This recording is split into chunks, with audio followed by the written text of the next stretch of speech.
Hi there. Welcome to Hope in the Light of Suicide. I'm Tammy White. I'm the founder of the Bobby White Foundation, and I'm here with, of course. One of them days we're going through. Yeah, I'm Bonnie Snyder. I'm your co-host. That you are. Oh, yeah, man. Oh my gosh. It started from the very beginning. Again, welcome. It's been a crazy day for everybody right now, but there's just so much going on. I was speaking at 7:30 this morning down in Seminole and racing back up here and another thing in between. But we're glad that you're here to join us. We're on a roll with our guests who we're going to introduce this week's guest here in just a moment. But of course, we want to always thank WeBeam TV and John and Rob, and actually only Rob and Dylan are here today, so they get the thank you. They do get the thank you today, but John, but John, you guess still got. We can't forget the boss. Yeah, I guess we can't. So we can, but would he appreciate that? No. So there goes another noise. So anyways, our studio thanks. Sounds. Yeah. Do you want to do our sponsors and all that good stuff? Yeah. Oh, this is okay. We'll get you. Hey, you're gonna have to carry me. I don't know anything about our guests. Well, okay. Well, before we get started, like Tammy said, we want to thank, we always thank our producer, for giving us this platform. We also want to thank you guys, our viewers, who tune into us, every week, and listen to, whatever we're bringing for the week. We also have the ways that you can support the show. We have our kindness page, and with that, you can donate, any amount that you feel comfortable. There are some preset amounts that you can use. So $5 or, if you want to sponsor us for the year and give 25 grand, we will gladly take it. But every little bit helps. We also have our T-shirts, which Tammy's wearing. Our latest design, or the last of our, I shouldn't say the last of our designs, but our most recent design. That's what I'm talking about. And both designs come both the men's crew neck and the ladies' V-neck. You can order those through the foundation. If you're local, you can come pick them up, or we will get them out to you. There's a lot of ways that you can support us in the show, and we really appreciate it. That we do. We also have, remember, our corporate sponsor. It's a hotel. My brain just. Okay, I'll do that. The Hilton Garden in Tampa. It's at the Suncoast Parkway in 54. Actually, at that hotel, a lot of pieces of our Art for Hope is on display there, so you can go there pretty much any time and take a look at the art. There's I've put little cards next to each one, and it has a QR code that'll take you back to the web page. I don't have all the images on there, but if there's anything there that you see that you like, just contact the foundation and we'll get it to you. Yes, we will. We will get it to you. I have that first piece hanging in my living room as we speak. Well, and we have another piece coming in, and I hope probably in the next couple of shows, I'll be bringing it in. A guy that I went to school with did this really cool turtle piece, and it's like a sublimation on aluminum or something. The pictures look really cool, so I can't wait to have it in my hands here shortly. So that'll be another piece that'll be available. That's nautical, so all right. We might have to fight over that one. I have to get him to send me more, so that'll be it. So I think we've got mostly everything covered. I don't have my notes. I don't have my papers. Today is going to be, I don't want to call it a wing it kind of day. Like I said, both Tammy and I have been going like nonstop all day, and we both walk in the studio and it's like, forgot our notes. But, as we said, this is a completely unscripted show, and so you never know what you're going to get, with us. But again, we are so appreciative to you guys tuning in. And so, without further delay, I want to get into introducing the guests that we have on today. to bring another perspective to, this epidemic of suicide and how it affects, different populations. As you guys know, last week we did a tribute show I knew him as Sid Savage. His real name was Carl. And we had his memorial service this weekend, this past weekend. And, it was a beautiful, beautiful service. That was very fitting to him, lots of tears and, people sharing stories, about him. And, I was honored to, to share, being one of the last people that was able to be on stage with him. An amazing young man.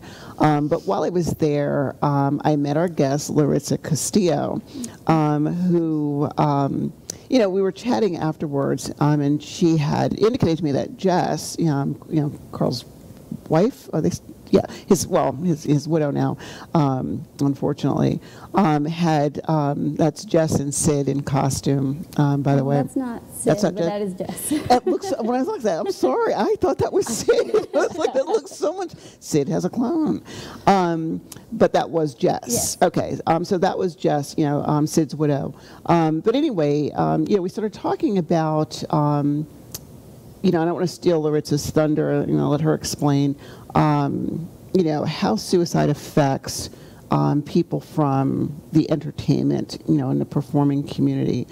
And so I want to introduce Loritza Castillo. Welcome to the show. Thank you for having me. And I don't want to mispronounce her website is Alienphant. Alienphant? Alienphant. Yeah, it's a hybrid of alien and elephant put together. Gotcha. I figured that one out. Well, it looks like it's alien. And I'm looking. I said it right this morning, and I'm like, got it wrong now.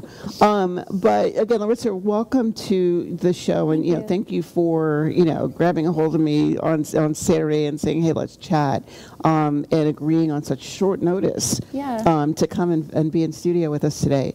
So, if you could tell our audience, like, what is Alienphant? And then, we'll get into how, why, you felt that it was important to, use this platform to talk about how this epidemic affects. Sure. Well, first of all, thank you so much for having me. I was watching you guys, and now I'm here, and I'm like a little fangirl. Like, we got fans now. Yeah. So, well, I appreciate so much what you ladies are doing. You've been through such troubling times, and then to take that and be like, I'm going to advocate for other people and help lift up people who've been in this situation. That's so admirable. So thank you for having this platform for people to speak. So thank you. I'm a fashion designer, and one of my key things when I design is I believe that fashion can be used for healing.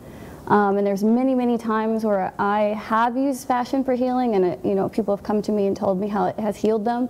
So it's very personal to me, and I always feel like just the healing process is important, however it can come. And so that's kind of why I'm here, because yes, I do fashion, but if I have a voice that I can use, then I'm going to use it. And thank you for having the platform. So that's why I'm here. And also, one of my backgrounds is I'm a professional seamstress, and I get on calls for like rotating concerts that come through town, through the Tampa Bay area or the Orlando area. And so I'm behind the scenes for those big tours, and I'm talking to like the crew members that help put the set together, the wardrobe people who help put the clothing together for the performers. And so that's where my perspective comes into play in the conversation, is I'm hearing those conversations, and that's the world that's the perspective in the world that I come from. Yeah. So when I think about Saturday and that that service for Sid, Carl's. Yeah, we're gonna. We go back and forth. Like I said, Carl was the person, Sid was the persona. Yeah. But what I was struck by is the conversation that you and I had, and where you talked about how suicide affected, your industry.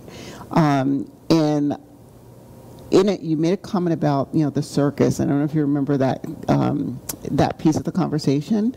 I may prompt you a little bit. Yeah, we talked. There was a lot of conversations going on. So. Because when you looked at Sid, you thought his makeup was clown. It was like a clown, it was like a clown persona. But it was much more than that. And the comment you made about people running away to join the circus. Yes. And yes. You have that now. Okay, so you can share that one. What I was saying is, traditionally people ran away to the circus because they were running away from something, maybe a bad life situation, or maybe they just had nothing else for them, so they would run away to the circus. And so the circus became a family of its own for people, and that's why, I have to tell a little story, that's why Jess's funeral or memorial service was called Showman's Rest, is because in the circus, because usually it would be like, oh, when you pass away, you go back to your hometown.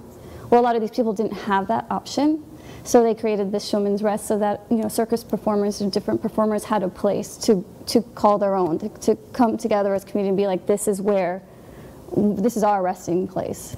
I thought that was beautiful, and it was perfect for him. Everything was gorgeous. They honored him so well, and I tried to do my part. You saw, so I dressed up as well that night. I had my clown makeup on, and I had my circus stripes and everything, because it was a way to use fashion as a way to heal, as a way to honor someone's life, so. And you hit a nail on the head, for me, is you had to be there, to describe, how Jess put the service together would not do it justice. You had to be there, but it was this, huge tent, and you had, and showed it a minute ago, but it had, Sid's jacket and some pictures of him and whatnot. But there was like a popcorn machine. That was at the front of the tent. That were just depictions of Sid and his life. That was going into the tent. So again, what I liked about the quote on the placard as you were walking in, or the thing, what is it? The noblest thing in life that you can do in life is make someone happy. And when you said people running away to the circus, it was like, we don't think about when we look at the clowns and circus and that atmosphere, we think that everybody's happy, like nothing affects them. But you hit some nails on the head for me, or brought some things to the forefront in our conversation. So can you share with us, any personal experiences you've had, whether personal or in the industry, that you're comfortable sharing? Sure. Well, first I want to talk about back to what we were talking about, which is the performance industry is incredibly demanding. Personal, like a little snippet from behind the scenes. I don't know if I can say this performer's name, but she's one of the hardest working women in the industry. And here I am, I clock in, I take care of the wardrobe, I do whatever alterations you need. She goes on stage, performs, afterwards, I'm going home, she's not. She's cleaned up all the sweat that she just finished sweating off, and now she's going to do a meet and greet for somebody else.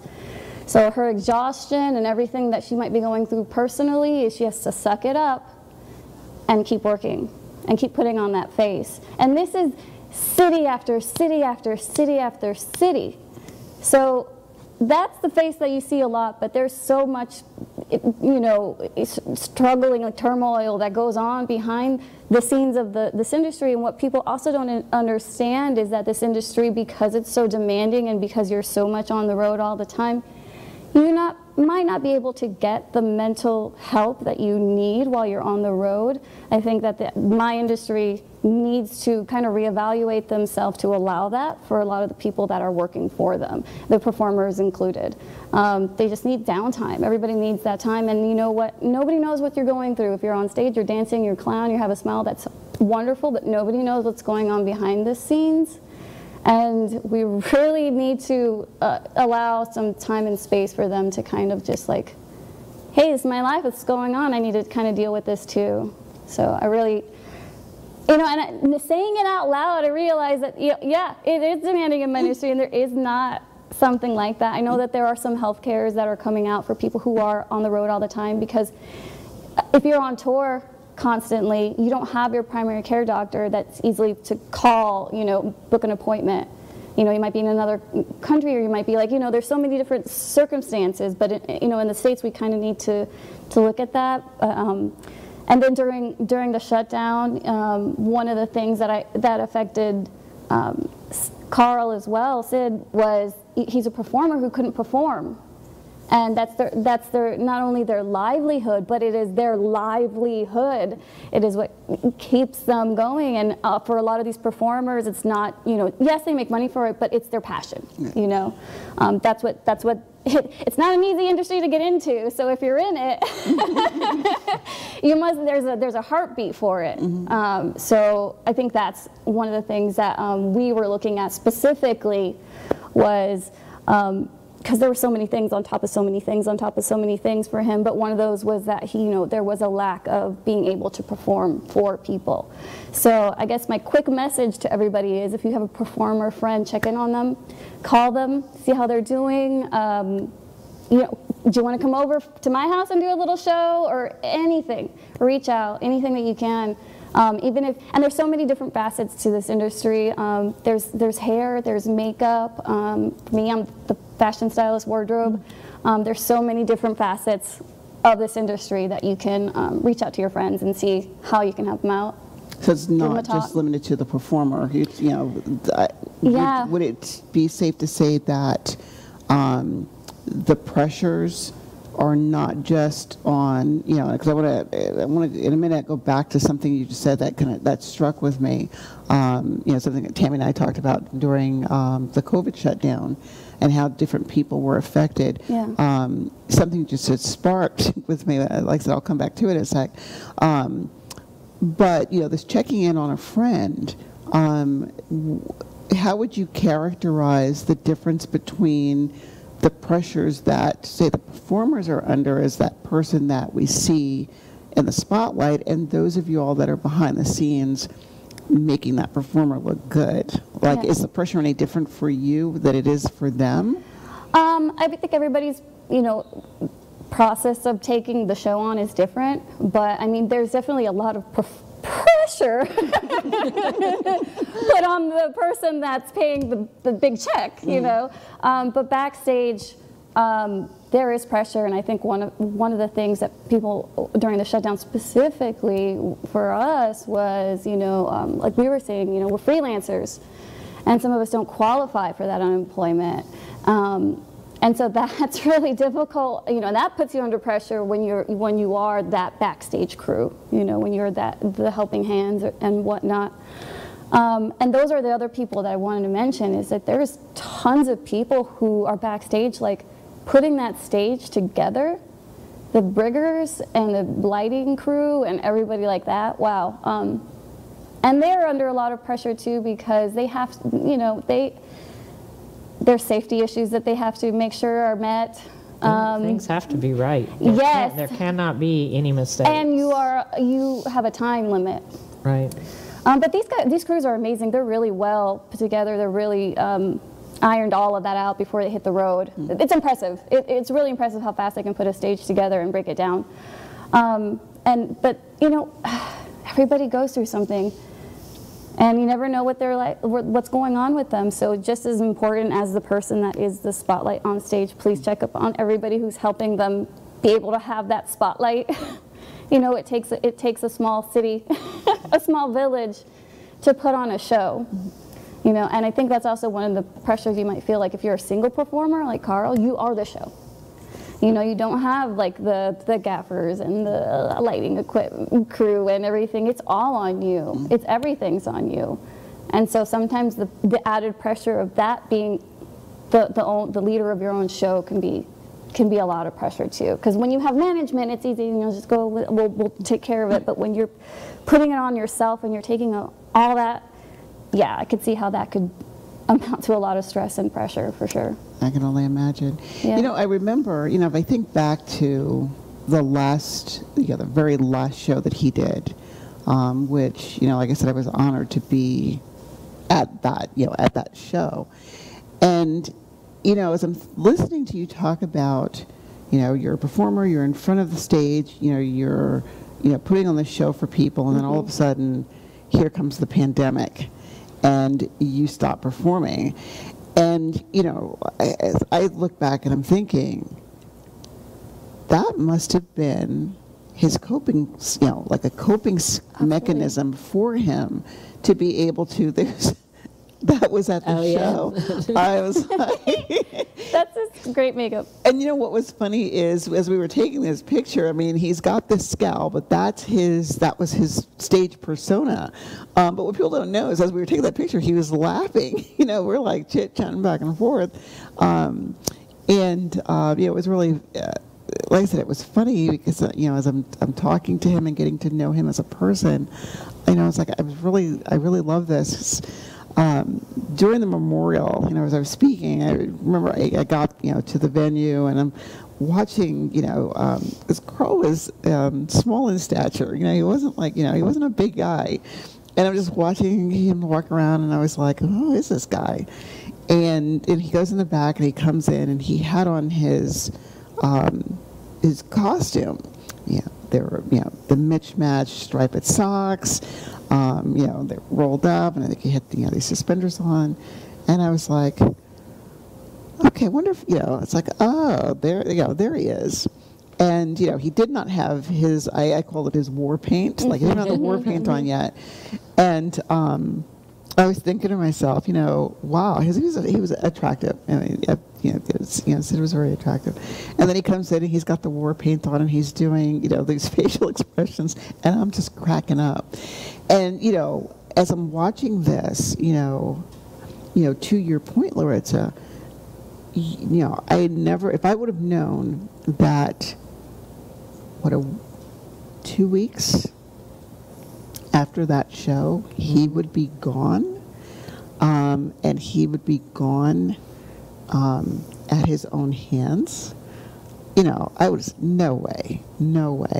And I think for a lot of us that, you know, didn't know him as long as, say, other people, I know I think I said I was in my garage, and Greg, you know, we did no label.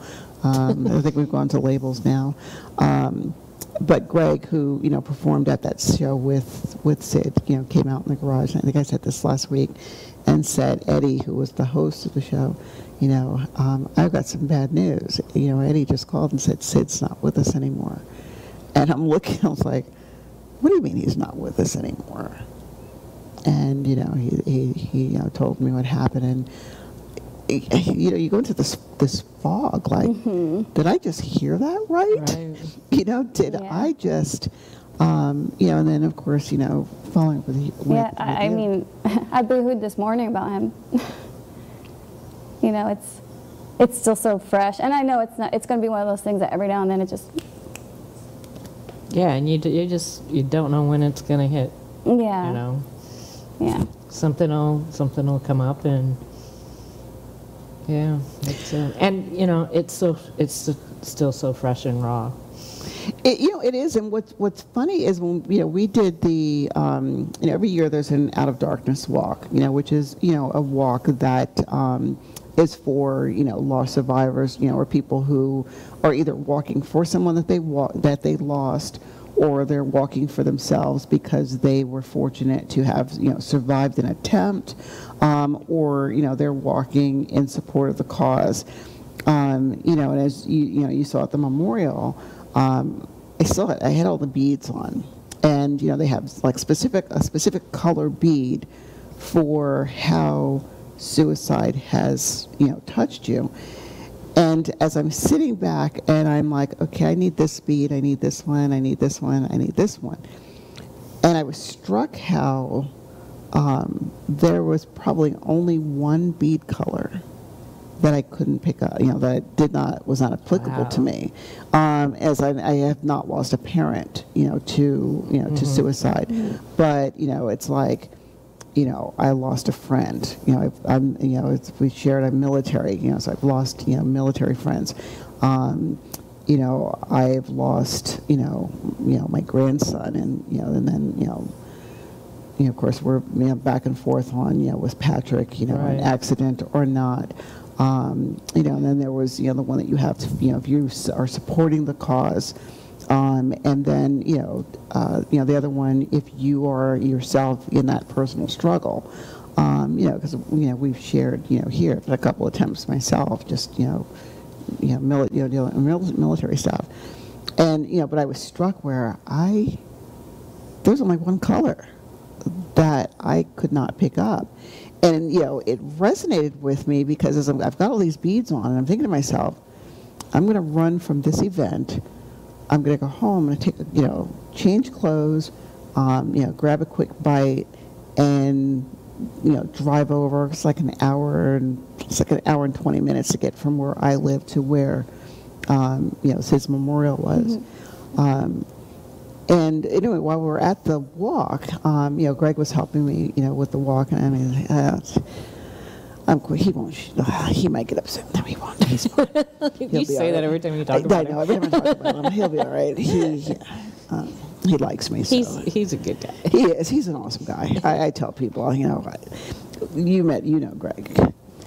Is he the one that was with you? Yes. Yeah. The mentalist that was on show. Yes. Because he said some really touching things too. What he said that stood out for me, and it's so key, is that he only knew him for a short amount of time, but the impact was incredibly strong with him. And that's also another thing that we should probably address, is that you can make really impactful friends in a very short amount of time. And I know a lot of people sit around and they're thinking that, I don't have any friends, there's nobody that I can connect with.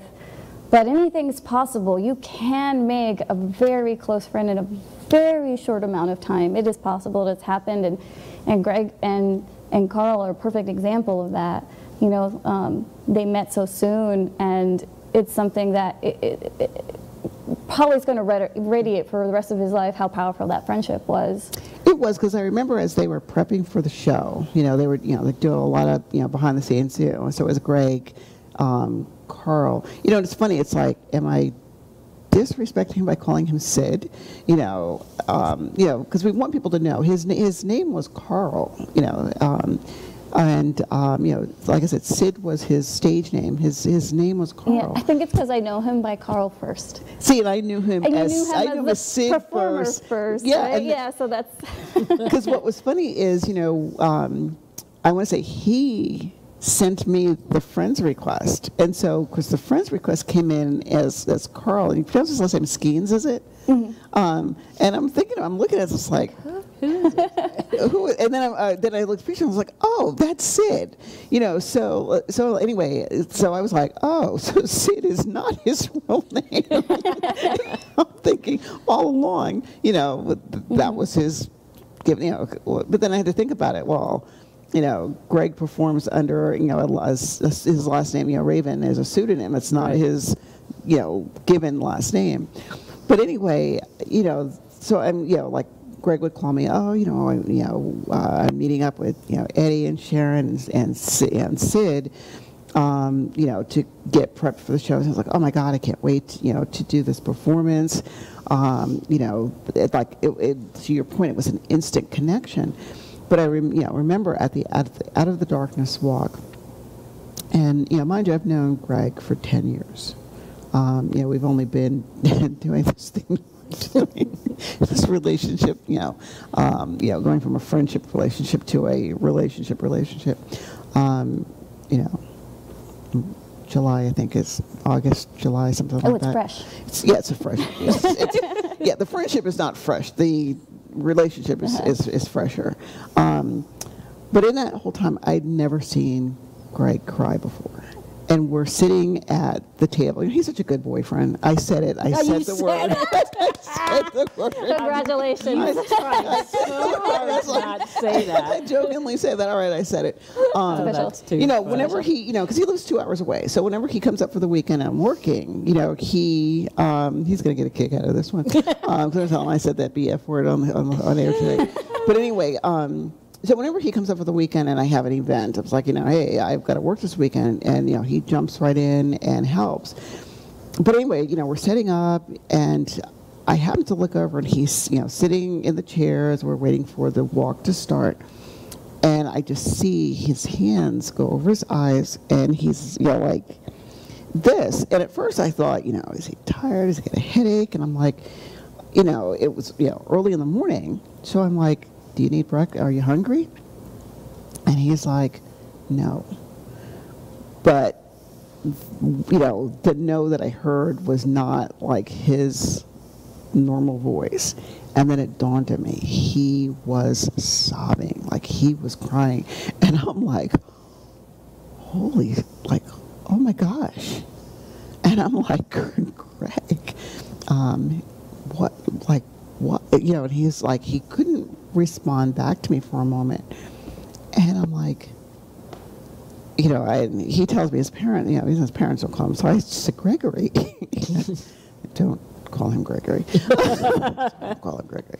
But, I was like, Gregory, what's up? And he just said that one more, all I heard him say was, Sid. It's Sid. And I'm thinking to myself, so of course I'm like, I have to, we have to keep, I've got to keep on my game face, I'm at work. But then at the same time, it's like, wait a minute, this is a walk for suicide. Mm-hmm. This is a walk to honor, people that we lost. And here we are, like fresh. Where it's probably the first walk that he's been to. I think it was. And the suicide of his friend is so fresh. Well, and to add reality. Right. And to add to that, we were doing the walk that morning. And Sid's memorial. We don't call it a memorial. We don't call it a funeral. It's it's not a. We don't call it. I didn't say funeral. Right. Oh, I'm sorry. I thought I heard you say funeral. I said memorial.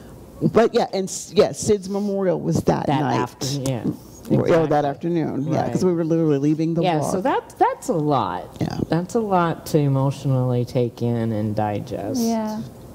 I didn't know that it was that same day. We had worked that I had to do that walk. I didn't know that you knew, I did not know that you found out that same day. That the memorial was? That memorial? No, we knew about the memorial because... that was the week before. It was the walk was that morning. I see what you're saying. Yeah, the walk was that morning and Sid's memorial was that night because, Greg and I were on vacation the week before. It's like we found out about Sid and then like a couple of days after that, we left for vacation. And then we, got back You got back that night, didn't you? I got back the morning before. And so it's like I literally threw our suitcases into my house, unpacked, packed for the walk. And, we both looked at each other and was like, wait a minute, the walk is the 13th in the morning. And I just remember looking at Greg and I was like, and what time is Sid's service? It was at 4 o'clock. So, it's like, we're going to finish this walk at noonish. And just go home, change clothes, possibly grab a bite, and go out to the memorial. It was an emotional day. It was an emotional day. Aww. So, really getting back on track of you sent a cartoon to us. Yes. And there was something about this cartoon that you wanted to share with our audience. Yes. One of the. You got Rob, you got the cartoon, the clip, there it is. Yeah, this is about the Trevor Project. A lot of trans youth right now are having a lot of difficulty, and they also need some sort of help or outreach. And if you look at this cartoon, it talks about being anonymous, because some of the families these kids are in aren't very supportive, or wherever situation they might find themselves in might not necessarily be supportive and open. So this is a way that if you are struggling and you need some way to reach out, but you need to keep yourself anonymous, this is a way that you can chat with somebody, get the help that you need, and then it has like almost like an emergency tab that you can push on. It will clear your browser history and close the page. So it's just, and it's super sad that it has to come to that point, but it's available. So there it is. So it's like, so if you know anybody who needs help, that they're in such a sheltered family home that they can't reach out, this is one way that they can. And I thought that was super important, because a lot of kids are super computer savvy. Like they're really, really smart when it comes to tech. And so I love that this is a tool for them to their advantage. Yes, I didn't know about that. I know we have, which we have included on all of our hotlines, they can also text Jason to 741-741. And that'll get them. That's excellent. Help. Awesome. Because yeah. a lot of the youth are, they'd rather either use the computer or text, and it makes them feel more comfortable to reach out for help. Yes. It's the tool that they grew up using and knowing. So. Yeah, for them. Yeah, not for us. Yeah, for them. Yeah, and so that's something I really wanted to share was, and not only, it's not just for trans youth, this is for trans adults as well. Anybody, if you're in that community and you need somebody to reach out to for any situation, it's available now. And I think, by having you on and, highlighting another population that, often we may not think of as having a, high rate of, suicide or depression or, or anything else like that. Like, I think prior to Sid, the only other comedian, let's just say, was Robin Williams, and, what I think about is, it's a little different for me in a sense, being, in the field that that I'm in. It's like, as you guys both know, I'm mental health. And so, there is an awareness of, this epidemic of suicide and, why people take their lives and, what mechanisms we can put in place to address it. I want to say it's only maybe of recent that, there's been, for me anyway, a focus on looking at the different instead of looking at it as, like broad, with a broad brush, looking at, okay, so what are the specific dynamics as it relates to this population or this population or this population. Studio sounds. Sounds from our studio. I need to turn it off. So, but alarm. Oh, it's okay. It's okay. It's a pretty sound. It is. It is. It was better than. Thank you. It was better than when our boss, our producer, was drilling during our show and hearing screech. He was putting up he was putting up the wooden doors that you see that come into the studio. He was. We've talked about it a lot since he's done that. It is. We'll never let it down. I'll look it up and see which episode it is and say, Loritza, look at this episode and you'll see what we were talking about. Yeah, our set used to be on the other side of where we are now. And so I could see him as he was drilling. Were you giving him the eye like? Well, I don't think he realized that we could hear him. And so Tammy and I are doing our thing and you hear zzz, so as the screws are going in and we're looking And, you know, of course, we're, you know, the show, you know, Yeah, the show must go on.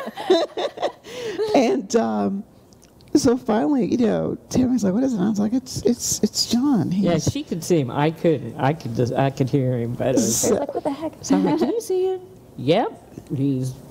Well, at first, I mean, she, you know, she could hear the sound, but she didn't know who it was. And so I'm like, so how do you tell the boss? How do you tell the boss to stop the noise? And so I didn't realize that we could hear it, you know, like it was as audible until I actually saw the show. Actually, I think Greg saw it first, and he was like, you know that you can really hear that. And I was like, what are you talking about? And I think you texted me at the same time. It's like, that night. yeah, you could really hear John's. So when it was all over, You're right. At was least like, it's pleasant. It's, like, It's fun. It is. Yeah. yeah, but it is. You know, I mean, that's a nice segue to the show must go on. And Yeah.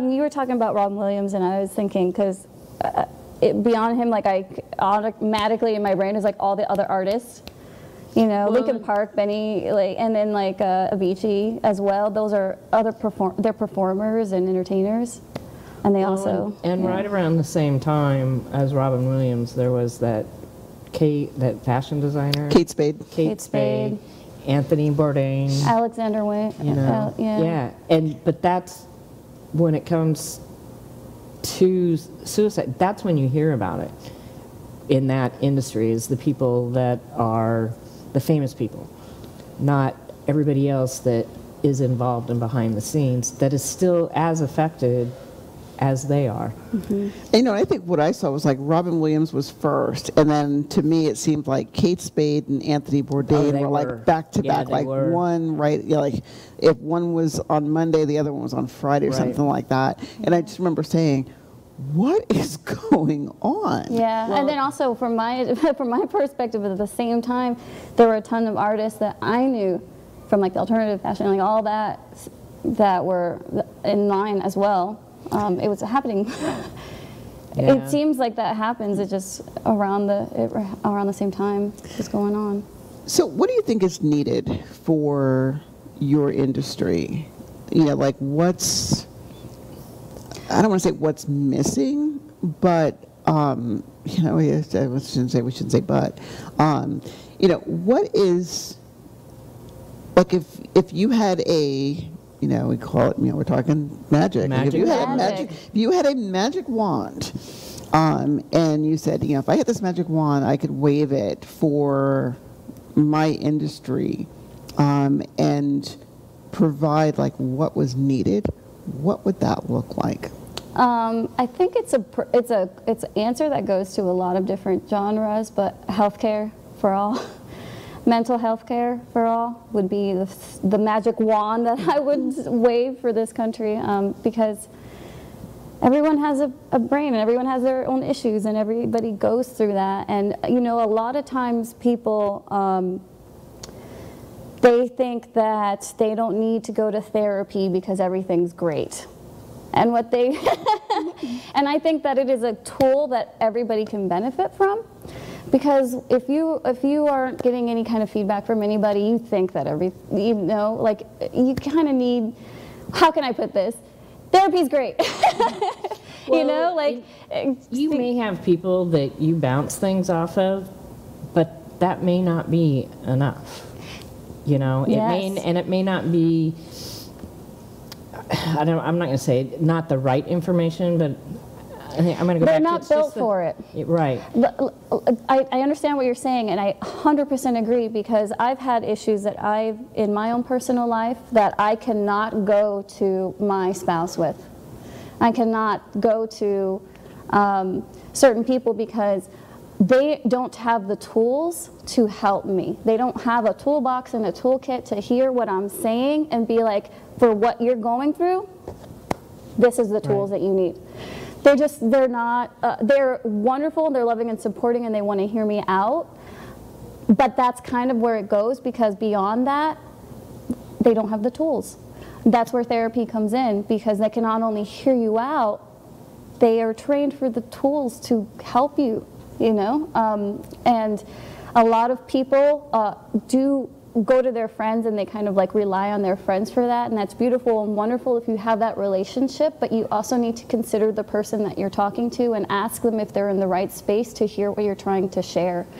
Because sometimes, you know, if you have a big bag that you want to unload, that friend that you're trying to unload that bag on might not be able to carry that.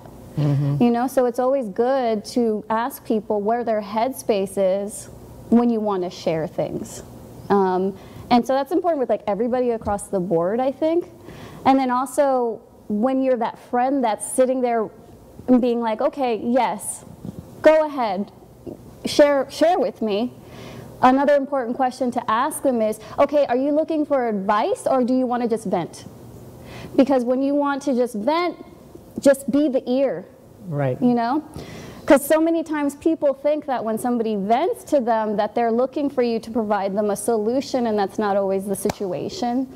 Because sometimes that can be a little off-putting when you go to somebody and you go, man, this is how I feel and this is what's going on. And they go, oh, well, you should do this and you should do that and you should do that. And be like, listen, I've heard that. I know what I should do and what I have to do. I just want to express myself. So that's where the are you venting or are you seeking advice is a very pivotal question, and also seeing if the person is ready to hear what you have to say. Oh, that's absolutely true. Yeah. Very good. Yeah, I many years ago, when I lost my first husband, my attorney sent me to a sociologist, and it ended up being a total disaster. Total disaster. So after losing Bobby, and actually, today is my first husband's birthday. Oh. And tomorrow's Bobby's birthday. Oh. Yeah. But anyway, so... That's Bobby. Yeah, there's Bobby. So I've had a lot of people through the last 5.5 years ask me, you know, have you gone, you know, have you seen anybody? And I have resisted, and I have resisted, and finally I did make an appointment. I have an appointment next week. Oh, that's good awesome. for you. And it was funny, I was talking to my neighbor, and her and I talk every day. She listens to me, and we kind of joked about it. And she says, oh, I wasn't good enough for you. And I was like, you know, I thought that when I thought about telling you. And I'm like, no. And she goes, oh, I was just kidding. I'm like, I know you were. But, I mean, she's been the person that every day, That's awesome. from the moment that he died, several times a day, if I just need to get something out. What an awesome you know. friend. But yeah, I finally bit the bullet, and I have my first appointment next week. That's great. You might see, you might benefit from the tools, because if I could share one of the tools that I was given. Go ahead, please. Is when things seem like they're spiraling out of control. You know, when the emotions are welling up, and then the ideas and the thoughts start leading to other things beyond. You know how it is when you're just like, it's a ball, it's an avalanche, it's going. Try and do anything that you can control. And that can be doing dishes, laundry, rearranging your knickknacks, like taking a bath, literally anything that you are in control of. And if it has a ending result that you can visually see and compute, like that's even better. But the reason that helps is because when everything is spiraling out of control, you're doing something that you can control.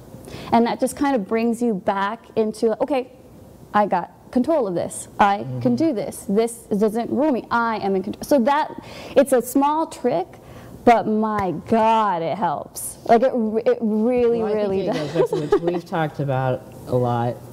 Like for me, it's either doing yard work, doing something that he would normally do. Oh, yeah. How many times do you clean your garage? I'm still working on it.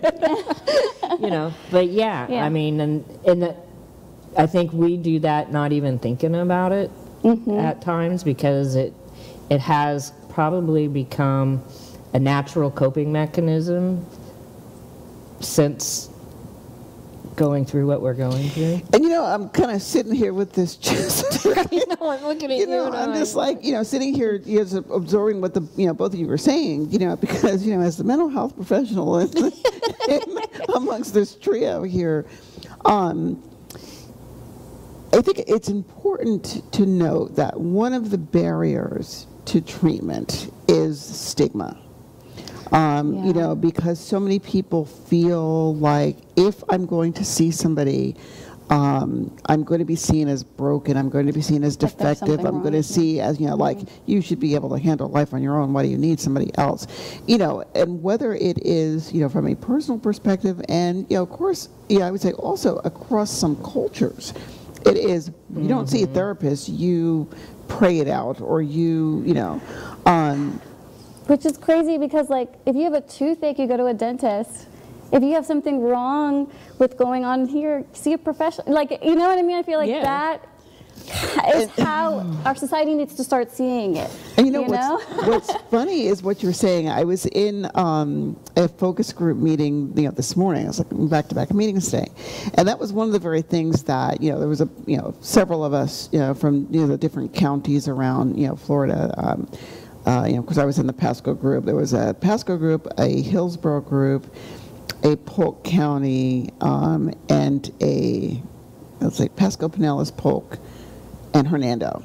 You know, for those of y'all that are not in Florida, those are, you know, the Florida counties, you know, like around where we are. Tampa Bay area. Yeah. And so that was one of the things that got brought up. It's like, okay, if you have a broken arm, you go to the doctor. If you have a broken leg, you go to the doctor. If you have a sniffle, you go to the doctor, and you have that, you know, condition looked at. But for somehow, when there's something going on with your head, there's a reluctance to go see somebody. Now, you know, I would be remiss if I didn't say that therapy doesn't always work for everyone. You know, and I dealt with this with Patrick. It's like, let me get you somebody to talk to. And his pushback to me was always, I don't need anybody, I can talk to you. And I'm like, I'm your mother. I can't be your therapist. But he was, you know, he's very resistant. I can talk to you. I don't need to go to an outsider.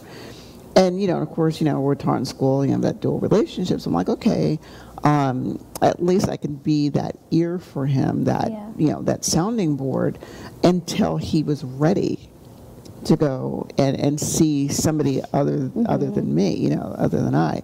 You know, being the therapist in the family is that double-edged sword. You know, people want to talk to you, but then, you know, they don't. It's like, guys, I'm not the family therapist. You know, the other thing, you know, when I look at, you know, like from our perspective, we don't give advice.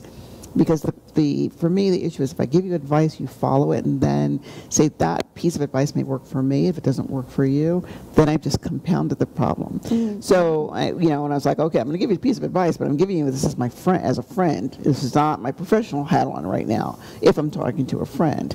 But then, you know, again, I might say even to that, I am reluctant to do advice for that very reason. All right, let's talk this out. But, you know, again, you know, rewinding, you know, that stigma is that huge part of it, you know. Like, it took a while for me as someone in the field to acknowledge that I have a therapist now, you know, like, you know, after, you know, Aiden, and then, you know, especially, I shouldn't say especially, but after Patrick, those, you know, two back-to-back, you know, deaths of a grandson and a son, I was like, I need to talk to somebody. And I think once we get past the stigma, once we get past, you know, to your point, and, you know, God, thank you for saying that, you go to a doctor for everything else. Why aren't you going to a doctor to deal with, you know, whatever stressors? Well, and the thing is, too, is if you go to somebody and you don't click, find somebody else. That is true. Yes. Don't just think that just because you and this person don't click, there's somebody out there that is gonna work for you. Yes, and I've had a bad experience with that one time, and realized that it was just that person that I was talking to, and not the whole, like, session. So I think that's so important that people need to. It's very important, and I think, you know, I come out it kind of in a way from my experience years ago. You know, maybe but I was really young at the time, and I was just, that's it. I'm done. I didn't go. And I probably could have gone to my lawyer and say, hey, look, this guy's just not working. Yeah. You know, let's find somebody else. But it was one and done. But, you know, it's also important, you know, for us, you know, as the professionals in the field, that we recognize when a therapeutic relationship is not working, and we're trained to, you know, it's like, okay, we're not clicking, let me refer you to somebody else. So I have to be able, as the professional in the room, to say, hey, you know what, I may not be the best fit for you. You know, but, you know, as we always, you know, we're getting down to, you know, to our like last minute, but as we wind this down, you know, and understand that, you know, it is important to reach out. You know, I will never forget, you know, Sid's Facebook page was, I'm in a dark mental health place. You know, what do you do? But we have the hotlines, you know, phone a friend, you know, as Tammy and I always say, put those numbers in your, Put them in your phone. So they're like right there accessible, because you never know That's a good idea, when too. you might need them. You know, Loritza, we want to, you know, thank you so much for, you know, coming on and sharing, you know, your story and this perspective with us, because I think it is vitally important that, you know, we continue to, you know, shine a light on this epidemic and, you know, understand that it's not just, you know, it is where it's certain segments, it doesn't discriminate. You know, no one is immune. And Tammy and I, we always do this rollout with, you know, always remember, there's always hope. So thank you for joining us. Thanks for having me, guys. Thanks.